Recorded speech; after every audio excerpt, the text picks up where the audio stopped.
Shalom, Esther Giduyuot. It's Friday, August 12th. This is Africa 54.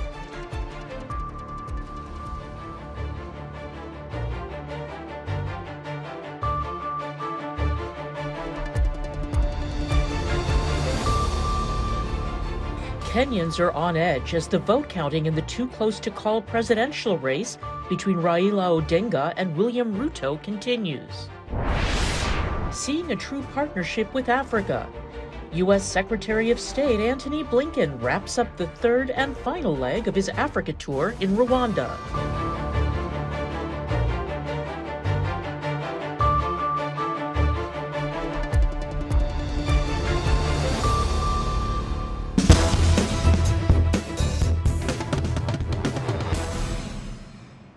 Kenyans on Friday are still waiting for results of a close presidential election as security was increased at tallying stations across Nairobi. Africa 54 managing editor Vincent Makori reports from the capital. Suspense, anxiety, impatience. Those are just some of the words that could express what Kenyans are experiencing right now as they await the conclusion of the process of collating, certifying, and announcing the presidential results.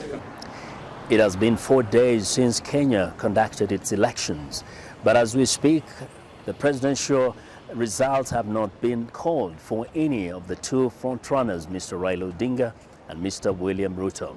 Now, Kenyans are growing increasingly impatient as the process continues to be painfully slow. Well, as you see in Nairobi, life seems to be going on, but when you speak to people, you sense that feeling of anxiety, of suspicion, and of impatience. The results are coming in a little bit slowly, but I think it's much better than in 2017, the way I see it. So I think we're hopeful that, before the end of the 7 days, which actually will elapse on the Tuesday next week, we'll have the final results, coming out. Contradiction going on. So we are just waiting for whoever is just conducting the exercise to come clear and tell the nation what is going on. But we have been told that there's a contradiction for the other forms. They have not even appeared. So we are just waiting. Up to this moment, we are still in darkness. We don't know what is happening, but patiently we are waiting and hoping for the best at the end of the day. The head of Kenya's government-created media council says local media outlets haven't been asked to stop their counting of presidential election results after observers noticed a dramatic slowdown in reporting on the close contest.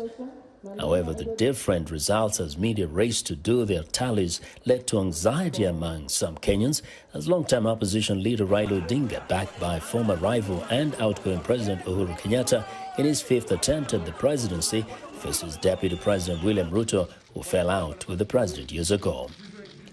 Meanwhile, human rights groups have warned about rising levels of false or misleading information being shared on social media as the country awaits the official results. To win outright, a candidate needs more than half of all votes and at least 25% of the votes in more than half of Kenya's 47 counties. No outright winner means a runoff election within 30 days. So from all indications, Kenyans will have to keep waiting patiently until the Electoral Commission concludes its process and finally declares who is the next president of this country for the next 5 years. Vincent Makori, VOA News, Nairobi, Kenya. Anxiety is gripping Kenyans as they await the results of Tuesday's presidential elections. Media houses are no longer relaying real-time vote tallies as front-runners, outgoing Deputy President William Ruto and veteran opposition politician Raila Odinga battle for the presidency in a very tight race. Now for the very latest on Kenya's election, Africa 54 managing editor Vincent Makori joins me live from Nairobi. Vincent, you just got off the streets, just wondering if there's anything that has changed. Do we have any leader in this presidential election? Well, up to this point, there is no difference. In fact, things remain the same. The only thing that was kind of significant is where the Electoral Commission informed the citizens that there was kind of a sort of a hacking into the IEBC. Looks like I'm losing you, Vincent. Are you there? We'll have to come back to... Okay, all right, we lost you, Vincent, so hopefully we'll get you back before the end of the show. We're going to move on to our next story. And that says former U.S. ambassador to Kenya, Zimbabwe, and Uganda, Johnny Carson, have also commented on Kenya's election process.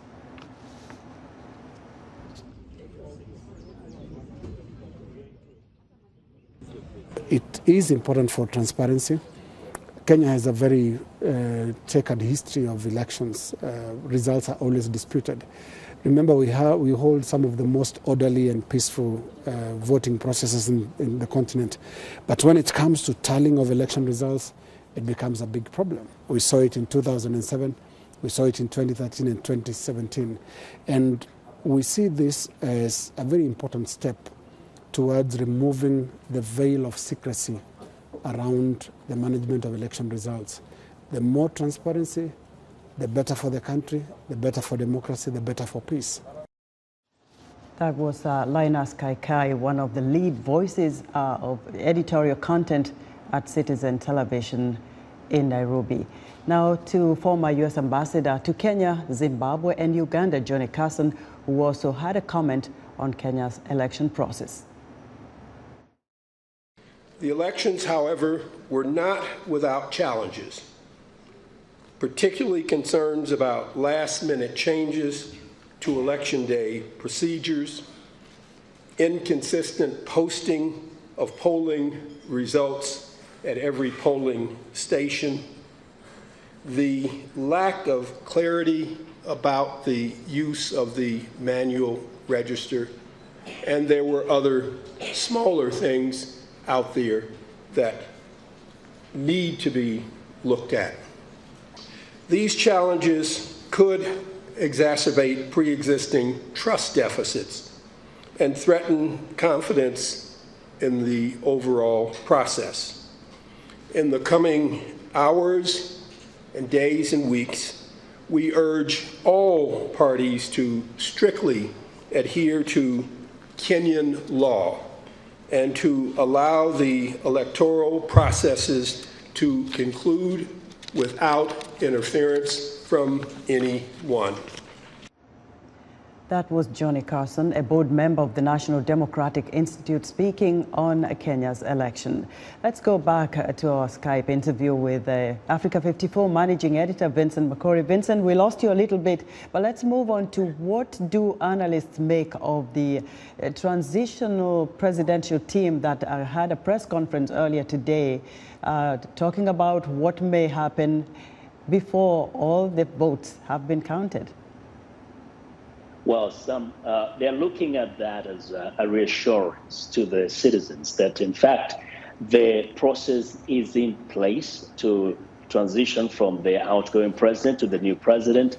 In a way, it was to let people understand that they shouldn't be too anxious over the delay, because eventually the final count is going to be given and there will be an orderly transition. So it was meant to be really to quell the nerves because they could sense that there's a lot of anxiety out there. But when you see that the transitional team is there, then you are sure that the process is going to end and that there is going to be a proper transition as stipulated by the law of the land. Do we have any reason why the media in Kenya is no longer relaying the vote tallies as they were doing in the past couple of days? Absolutely no idea. In fact, the Media Council of Kenya said the media was not told not to submit those numbers. But the suspicion is that the Electoral Commission pointed out the fact that the different media houses were giving conflicting numbers, and that was causing confusion. I think the media might have just decided on its own to desist from doing it so as not to be part of the confusion that is spreading around. Vincent, thank you very much. Africa 54 managing editor Vincent Makori reporting live from Nairobi, Kenya.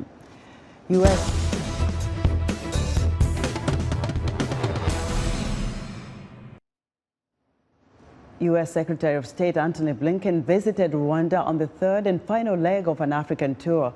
At each stop, Blinken stressed that the U.S. is seeking a true partnership with Africa and is not trying to dictate with whom they should form alliances. VOA senior diplomatic correspondent Cindy Sain reports. Secretary of State Antony Blinken completed his visit to Africa after holding talks Thursday with Rwandan President Paul Kagame in the capital, Kigali. Blinken told reporters he had raised serious concerns about human rights and called for an end to any support for armed rebels in the neighboring Democratic Republic of Congo, or DRC. There are very credible reports of support for armed groups by all sides, including the FDLR, by Congolese forces, and M23 by Rwandans. And our position is clear. Whoever it's by, whoever it's to, that support needs to cease for any armed group. A day earlier in Kinshasa, the capital of the DRC, Blinken voiced those same concerns, that Rwanda has provided support to the armed rebel group operating in the east of the DRC, M23. The Congolese foreign minister had this to say. This bed of the east of our country has been plagued by armed terrorist groups that sow terror, decimating our populations for over 20 years. It was against this backdrop that we had a bilateral exchange. Secretary Blinken launched his three-nation tour last Sunday in South Africa, paying tribute to the Soweto uprising, a student protest against the former apartheid regime. Blinken and his South African counterpart, Naledi Pandor, both said they had substantive and honest talks, focusing on common goals and interests. Addressing competition for influence on the continent with China and Russia, Blinken outlined the overarching theme of the trip. What we seek most of all is a true partnership between the United States and Africa. We don't want an imbalanced or transactional relationship. And our commitment to a stronger partnership with Africa is not about trying to outdo anyone else. Blinken's visit follows a tour of the continent by Russian Foreign Minister Sergei Lavrov. And one expert told VOA she is not sure that Africans are convinced the U.S. is still not vying for influence on the continent. I think that it's still coming across that this is all part of a big, great power competition game, and that there's a little bit of FOMO if we aren't going to be there, that we're afraid of missing out on places that Russia and China are both really prioritizing. Another expert told VOA he does see a change in tone and approach to Africa from the Biden administration. I think the difference here, though, is perhaps from the previous administration. The Biden administration isn't so much interested in telling Africans how they should conduct their business, with whom they should conduct their business. There was a rather pointed edge to the previous administration's message on China. Elizabeth Shackelford told VOA she thinks the United States should prioritize African countries such as Kenya, which appears to be moving forward in a democratic direction after elections this week. And she does not feel the U.S. must show up everywhere on the continent to compete with others. Blinken visited Kenya, Nigeria, and Senegal last November. Cindy Sain, VOA News. From Ghana hitting its highest consumer inflation since 2003 to Nigerian President Muhammadu Buhari pulling out of a deal with Seplat, here are 5 business stories making headlines in sub-Saharan Africa this week. Louisa Knox has the details. Here are 5 business stories making headlines in sub-Saharan Africa this week. Africa's top public health body said on Thursday it was hopeful South African pharmaceutical firm Aspirin Pharmacare would get orders for its own brand COVID-19 vaccine. Centers for Disease Control and Prevention said last month it is in detailed discussions with potential buyers. But to date, Aspen has received no orders for its Suspense shot, raising fears that its vaccine production lines could soon be idled, leaving the future of its 450 million dose annual production capacity in doubt. In Nigeria, President Muhammadu Buhari has withheld his initial approval of ExxonMobil's sale of local offshore shallow water assets to Seplat, his spokesperson said on Thursday.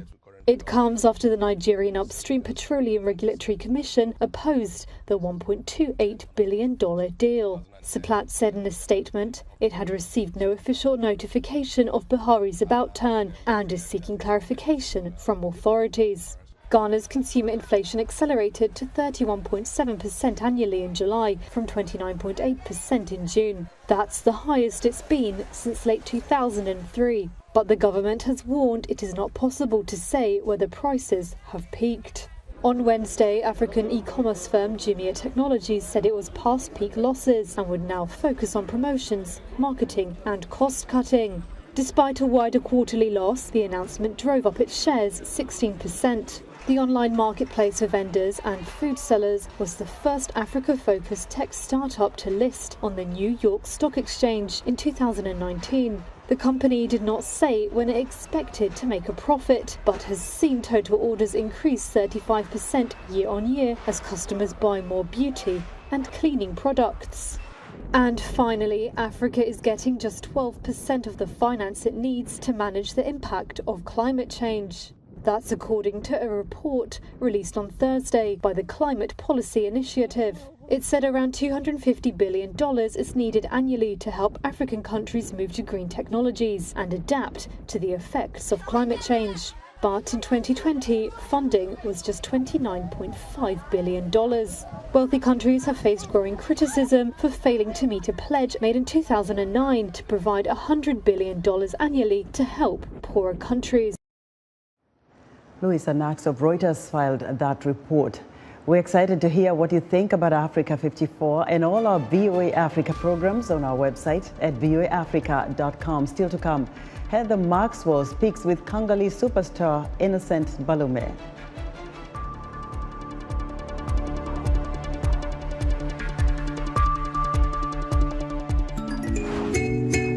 Many women want to start or change careers but find reasons why they can't or shouldn't. Despite varying obstacles, there are many success stories. On this week's episode of Our Voices, we'll examine some of the challenges and success that African women experience on the continent and in the diaspora on their journey to entrepreneurship. Join the conversation each week right here on Our Voices.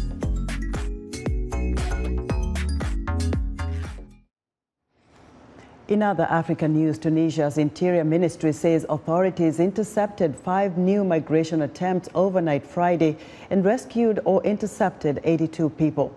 The German Defense Ministry says it has suspended most of its operations in Mali after the local military-led government denied flyover rights to a UN peacekeeping mission.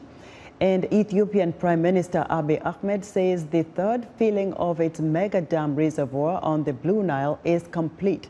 It's a move that could raise further tensions with downstream neighbors Egypt and Sudan.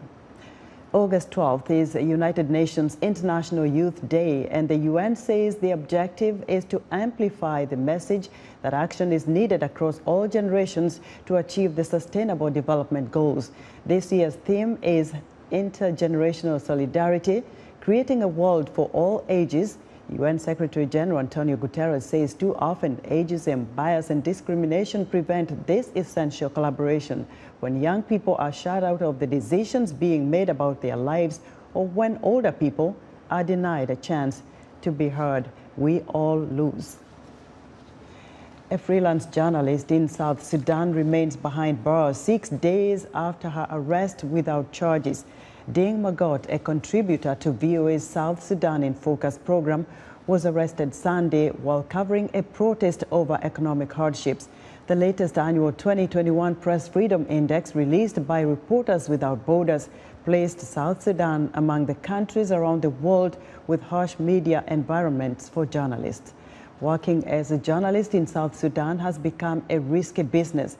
Freedom of movement and working without press restrictions is problematic. Joining us now To discuss the perils of being a journalist and reporting in South Sudan is VOA's John Tanza, managing editor and host of the South Sudan in Focus radio program. Good to have you again, John, on Africa 54. Thank you, Esther. Let's start off with what the situation is right now for Ding Magot. What is she being charged with? The authorities in Juba have not declared any charge. She's still behind bars. What the police investigators said was that she was arrested because she didn't have her national identification card on her. She did not have anything to show that she works for the Voice of America. So as we speak now, she's still at the Juba Central Prison. There are no official or formal charges pressed against her. And John, just looking overall at the failure by authorities in South Sudan to recognize the critical work done by journalists, what has that been like for reporting for South Sudan in particular? Well, working as a journalist in South Sudan is a tall order because you are dealing with officials who look at the media as #1 enemy of the state. I was recently there, and the environment is not very friendly. Everywhere you go, as soon as you mount your camera, 3, 4, 5, 6, 7 different security officials will come and ask you who you are, what are you doing here. Regardless whether you have a permit from media authority or not, they still don't want you to work. They look at the media, especially the foreign media, people working for foreign media, as spies. So other local journalists within the country have resorted to self-censorship. They will want to soft pedal around stories like if a group rebels and they attack a town, they will not want to report on that because they are afraid that their immediate house will be closed and some of them will be out of jobs. And the other brave few journalists who are on the ground, like those who are working for the Voice of America, have tried to do the story by balancing it. And when I mean balance, it requires that you go and meet the officials and get the government narratives.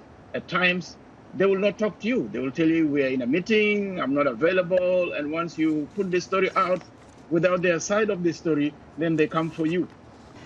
It's Friday, and that's our show for today. Be sure to watch Africa 54 on our website at voaafrica.com. From all of us here in Washington, have a great weekend.